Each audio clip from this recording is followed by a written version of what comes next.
Hello and welcome back to the Ultimate English course. Today we'll learn the future continuous tense and the future perfect tense. And before we get into that, make sure you subscribe to keep getting the lessons. And please note there's an exercise at the end of the lesson to check your understanding. Now let's start with the future continuous tense. Now this tense talks about ongoing actions at some point in the future. For example, I'll be working this evening. Can we meet tomorrow? So the time mentioned is this evening and the action that would be in progress at that time is working. And also note that I've contracted I and will as I'll. And now look at the second sentence. Jason will be driving at 8 o'clock. He cannot attend the call. Now the time mentioned is 8 o'clock and the action that would be in progress at that time is driving. And the third sentence, my mother will be cooking when I reach home today. So here the time mentioned is when I reach home and the action that would be in progress at that time is cooking. Now let's look at the form of these sentences. For the positive sentence, you have subject plus will be plus verb in the ing form. And for the negative sentence, you have subject plus will not be. Please note the not is placed between will and be. So it is will not be or won't be plus verb in the ing form.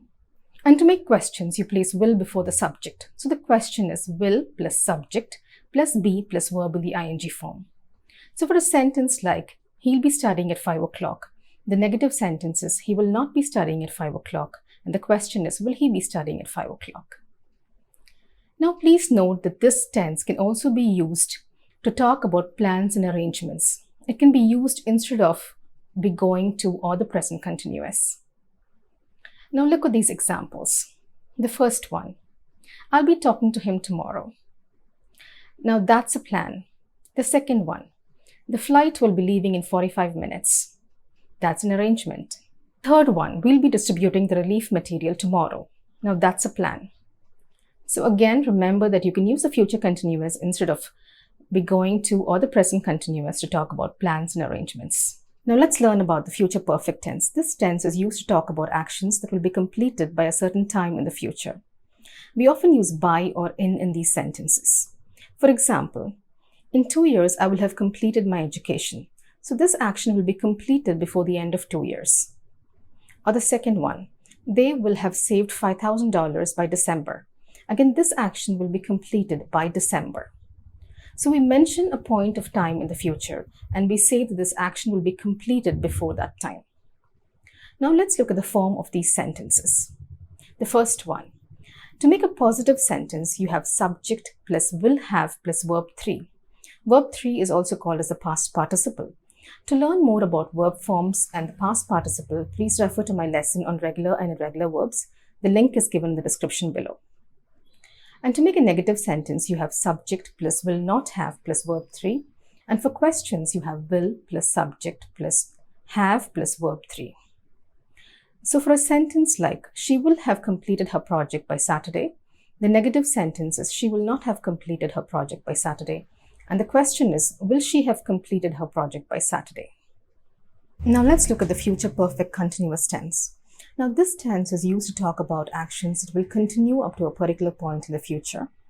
And we usually mention the duration of the action. Look at these examples. The first one, Melanie will have been working as a teacher for 10 years by next June.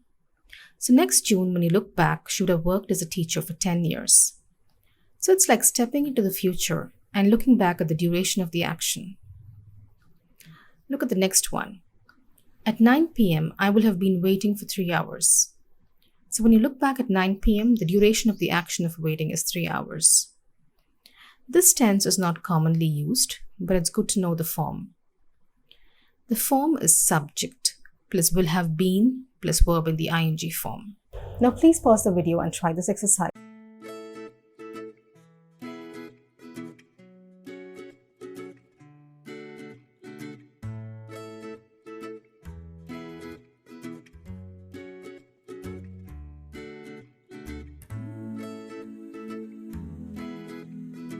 If you enjoyed the video and found it useful, make sure you subscribe, like and share.